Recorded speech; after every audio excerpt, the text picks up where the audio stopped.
Hello दोस्तों, good morning. AIB-19 all India बार examination के ऊपर ये वीडियो है दोस्तों। तो इस वीडियो के माध्यम से हम आपको बताएंगे कि अगर आपको ऑल इंडिया बार एग्ज़ामिनेशन एक बार में ही क्रैक करना है तो आपको किस तरीके से प्रिपरेशन करनी है और आपको क्या क्या स्टेप्स उठाने हैं दोस्तों, ताकि आपका जो बार काउंसिल ऑफ इंडिया का जो ऑल इंडिया बार एग्ज़ाम है AIBE-19, ये आपका एक बार में ही क्लियर हो जाए। तो दोस्तों, इसके लिए पहले आपका एनरोलमेंट होना ज़रूरी है। किसी भी स्टेट से आपने एनरोलमेंट कराया हुआ हो दोस्तों। इसका जो अगस्त तक जो है इसका नोटिफिकेशन आने वाला है। इसका नोटिफिकेशन आ जाएगा, वो आपको ऑफिशियल वेबसाइट पर मिल जाएगा और नवंबर दिसंबर में पेपर आपका जो है हो सकता है। तो दोस्तों, अब हम आपको इसके बारे में बताते हैं। AIB-19 डिटेल्स जो है, एग्ज़ाम डेट जो है वो एक्सपेक्टेड है सितंबर तक ये हो सकता है दोस्तों। इसकी जो ऑफिशियल वेबसाइट पर है वो आपको अगर ऊपर नीचे कोई डेट होती है तो वो आपको वहाँ से पता चल जाएगा। तो आप वहाँ पर भी कनेक्टेड रहिए, अपडेटेड रहिए, वहाँ पर आपको ये चीज़ पता चल जाएगी। Application form, the application form will be released along with the official notification on the bar council of India's website. इसका एप्लीकेशन फॉर्म जो है वो रिलीज्ड हो जाएगा इसकी वेबसाइट पर, जो कि है bar council of India's website. तो आप लोगों को दोस्तों वहाँ पर अपडेटेड रहना है। इसकी एलिजिबिलिटी की अगर बात कर ली जाए तो दोस्तों 45% चाहिए कैंडिडेट्स को पास होने के लिए। मतलब उसने 45% से LLB की हुई हो, जो कि जनरल कैंडिडेट्स के लिए है, और SC ST और PWD के लिए जिन्होंने 40% से अपनी LLB क्लियर की हुई हो। तो ये जो है एलिजिबिलिटी क्राइटेरिया है। और एग्ज़ाम पैटर्न की अगर दोस्तों बात कर ली जाए तो एग्ज़ाम पैटर्न जो है, the exam will be consist of 100 multiple choice question with no negative marking. तो दोस्तों, लास्ट वाली बात जो है वो ध्यान से सुनना, विद नो नेगेटिव मार्किंग यहाँ पर कहा गया है। तो इसमें अगर आप किसी चीज़ का गलत आंसर करते हैं तो आपकी कोई नेगेटिव मार्किंग नहीं होगी। तो ये चीज़ इसमें बताई गई है। अब अगर हम सिलेबस की बात कर लें दोस्तों, तो सिलेबस जो है वो 19 लॉ सब्जेक्ट्स को कवर करता है, including constitutional law, IPC, CRPC, family law and बाकी के जो सब्जेक्ट्स हैं वो मैं आपको आगे बताने जा रहा हूँ। इसमें जो 19 सब्जेक्ट्स हैं वो कौन कौन से कवर होंगे। तो दोस्तों, आपको सभी 19 सब्जेक्ट्स को अच्छे से पढ़ना है। और जो इसका जो मेन फैक्टर होता है वो होता है इसका इंडेक्स। दोस्तों, आधे से ज़्यादा आंसर्स जो होते हैं वो आपको इंडेक्स में ही मिल जाते हैं, तो आपको इंडेक्स को देखना है। AIBE ऑल इंडिया बार एग्जामिनेशन सिलेबस में 19 सब्जेक्ट्स हैं दोस्तों। जो सब्जेक्ट 19 है वो इस प्रकार है। कॉन्स्टिट्यूशनल लॉ, क्रिमिनल लॉ में दोस्तों IPC, CRPC एविडेंस एक्ट है। CPC मतलब civil procedure code. Civil law में आपका है contract act, specific relief act. Family law में आपका जो आ जाता है वो हिंदू लॉ है और मुस्लिम लॉ है। तो दोस्तों, इन सभी सब्जेक्ट्स की जो है आपको बहुत ज़्यादा अच्छे से प्रिपरेशन करनी है। अब मैं आपको बताता हूँ बाकी और आगे के सब्जेक्ट्स। तो दोस्तों, इसमें छठा जो सब्जेक्ट है वो है पब्लिक इंटरेस्ट लिटिगेशन, जिसे हम PIL के नाम से भी जानते हैं। 7th professional ethics and cases of professional misconduct. 8th alternative dispute resolution, environmental law, human rights, labour and industrial law, law of torts का भी आपको इसमें ध्यान रखना है। ये सब्जेक्ट भी इसमें कवर होगा। Company law, taxation law, intellectual property law, cyber law, law of evidence, administrative law, jurisprudence. दोस्तों, इन सभी सब्जेक्ट्स को मिलाकर आपके ये हो जाते हैं 19 सब्जेक्ट्स। तो दोस्तों, आपको इन 19 सब्जेक्ट्स पर सब पर फोकस करना है और इनके इंडेक्स को देखना है अच्छे से। AIBE एग्ज़ाम में इन सब्जेक्ट से रिलेटेड मल्टीपल चॉइस क्वेश्चन पूछे जाते हैं। कैंडिडेट्स को इन सब्जेक्ट्स की अच्छी समझ होनी चाहिए ताकि वे एग्ज़ाम में अच्छा परफॉर्म कर सकें और अपना फर्स्ट अटैम्प्ट में ही इस एग्ज़ाम को क्लियर कर सकें दोस्तों। अब अगर बात करी जाए क्वालिफाइंग मार्क्स की, तो candidates must score at least, ध्यान से सुनना दोस्तों, at least 40% for the general category and 35% for SC and ST to qualify this exam. जो रिज़ल्ट डिक्लेरेशन की अगर बात की जाए दोस्तों, तो इसमें रिज़ल्ट डिक्लेयर्ड होगा वो दिसंबर और माइट बी पॉसिबल इन जनवरी 2025। दोस्तों ये ऊपर नीचे हो सकता है, इसीलिए इसको बोला गया है दिसंबर या जनवरी में। तो ये आप चेक कर लीजिए, वेबसाइट पर आ जाएगा। अब अगर अपनी एप्लीकेशन फ़ी की बात की जाए दोस्तों, तो इसमें 3500 रुपये जो है वो जनरल कैटेगरी के लिए बताया गया है, और जिसमें जीएसटी है वो अलग से है। दोस्तों ध्यान से सुनना, जीएसटी अलग से है, एक्सक्लूडेड लिखा गया है, इंक्लूडेड नहीं है। और अगर SC ST कैटेगरी की अगर बात की जाए दोस्तों, तो उनके लिए 2500 रुपये है। जीएसटी एक्सक्लूडेड है, इसमें भी इंक्लूडेड नहीं है, वो आप ध्यान से एक बार देख लीजिएगा दोस्तों। अब अगर बात की जाए पेमेंट मेथड की, तो दोस्तों जो पेमेंट मेथड है वो the application fee can be paid online using E payment. दोस्तों वो ऑनलाइन मेथड से ही आपको पेमेंट करनी है। प्रिपेयरिंग फॉर AIBE, इसके बारे में दोस्तों बताया गया है कि आपको कैसे प्रिपेयर करना है। AIB की प्रिपरेशन के कुछ मेथड इसमें बताए गए हैं दोस्तों। सबका पढ़ने का तरीका अलग होता है। मैं यूट्यूब से पढ़ाई करता था दोस्तों, और मेरा फर्स्ट टाइम में ही अटैम्प्ट निकल गया था। तो इसमें स्टडी प्लान के बारे में बताया है कि क्रिएट अ प्लान, मतलब study plan focusing on 19th law subjects and practising with previous question paper. Previous year के क्वेश्चन पेपर आपको उठाकर देखने और अपने 19 सब्जेक्ट्स पर ध्यान देना है दोस्तों। सिलेबस के साथ आपको familiarise yourself with the AIB syllabus which cover 19 law subject. आपको सभी सब्जेक्ट्स पर ध्यान देना है, उसके साथ फैमिलराइज होना है।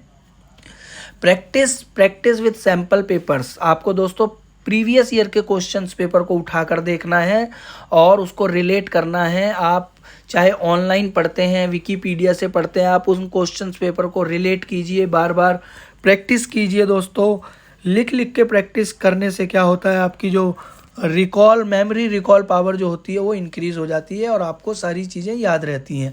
आप क्वेश्चंस को खुद के साथ रिलेट कीजिए, टाइम को वहाँ मैनेज कीजिए दोस्तों, क्योंकि टाइम का बहुत ज़्यादा इम्पोर्टेंट रोल प्ले होता है। और प्रीवियस ईयर क्वेश्चन पेपर से आपको जो है बहुत अच्छा खासा आइडिया मिल जाएगा कि किस तरीके से क्वेश्चंस आने वाले हैं। ये चीज़ आपके लिए बहुत इम्पॉर्टेंट है। Here's a comprehensive strategy to qualify AIBE। दोस्तों कुछ स्ट्रेटजी यहाँ पर बताई गई है कि आप कैसे तरीके से इस एग्ज़ाम को क्वालिफाई कर सकते हैं, और स्ट्रेटजी को फॉलो करके आप इजीली इसको क्रैक कर सकते हैं दोस्तों। Understand the exam pattern and syllabus. दोस्तों आप एग्ज़ाम पैटर्न और सिलेबस को अंडरस्टैंड कीजिए। Familiarise yourself with the exam format, duration and question type. इसके साथ अपने आप को रिलेट कीजिए और सभी 19 सब्जेक्ट्स को कवर कीजिए। और दोस्तों जैसा कि मैंने आपको पहले भी बताया था कि एग्ज़ाम पैटर्न को ध्यान में रखते हुए प्रीवियस ईयर के क्वेश्चन पेपर को उठाइए और टाइम के ड्यूरेशन को मैच करते हुए उनको सॉल्व करने की कोशिश कीजिए दोस्तों। उससे क्या होगा, आपको एक तो टाइम का आइडिया हो जाएगा और क्वेश्चंस किस तरीके से आ रहे हैं वो सभी आइडिया हो जाएगा, तो इससे आपको ईजी रहेगा। Create a study plan, set a realistic timeline at least 3-4 months. दोस्तों 3 से 4 महीने पहले से ही आप प्रैक्टिस करना चालू कर दीजिए और सभी सब्जेक्ट पर फोकस बनाइए, सबको इक्वल टाइम दीजिए दोस्तों, और अपने वीक एरियाज़ को कवर कीजिए।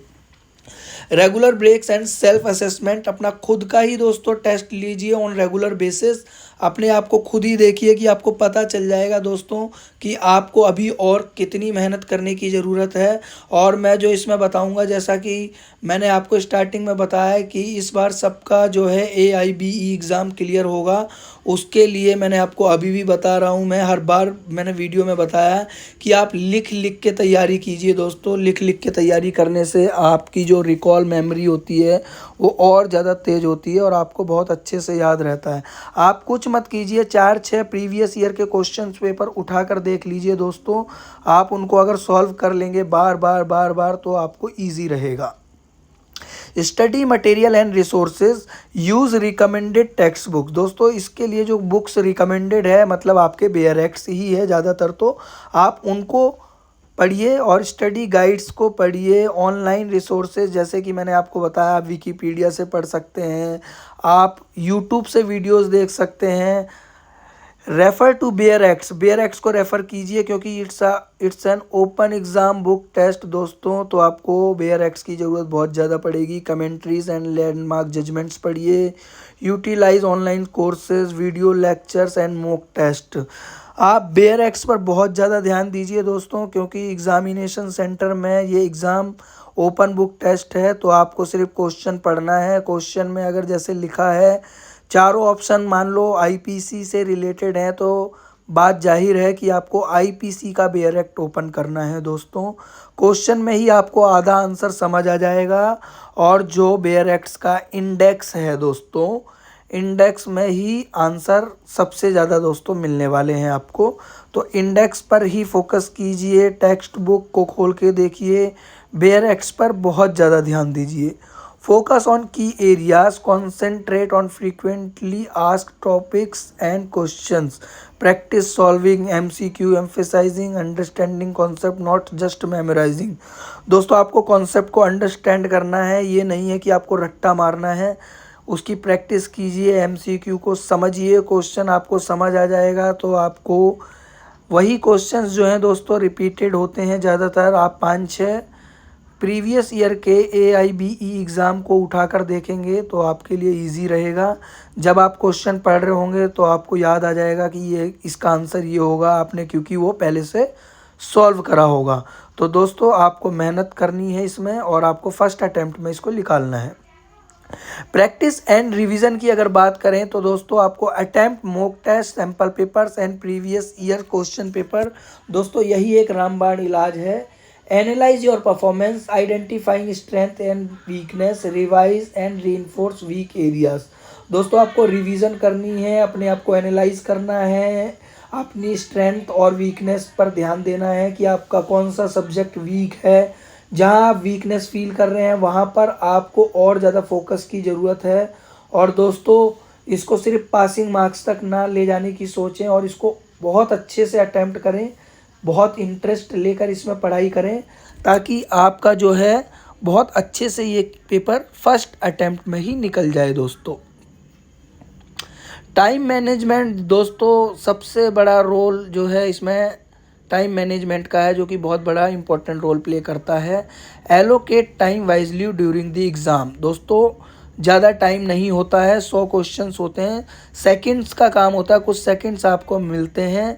Attempt easy question first, then move to the challenging ones. सबसे पहले आपको आसान क्वेश्चन सॉल्व करने हैं, मतलब कि जो क्वेश्चंस आपको आते हैं दोस्तों उस पर आपको फोकस करना है, और manage time effectively to answer all question. फिर आपको चैलेंजिंग वन पर जाना है अपने टाइम को मैनेज करते हुए। सबसे पहले आप वह क्वेश्चन सॉल्व कर लें, अटेम्प्ट कर लें दोस्तों जो आपको इजीली आते हैं, या आपको ऐसा महसूस होता है कि ये आपको कर सकते हैं, उनको आप पहले अटेम्प्ट कीजिए। इससे आपका समय भी बचेगा और आपका जो है टाइम मैनेज होगा। स्टडी स्टे अपडेटेड दोस्तों, follow legal news updates and recent developments, stay informed about changes in law and regulation. Always दोस्तों अपडेटेड रहिए, फॉलो लीगल न्यूज़, ये जितनी भी नोटिफिकेशंस आपको मिलती हैं आप अपडेटेड रहिए दोस्तों, इससे आपको बहुत बेनिफिट मिलेगा।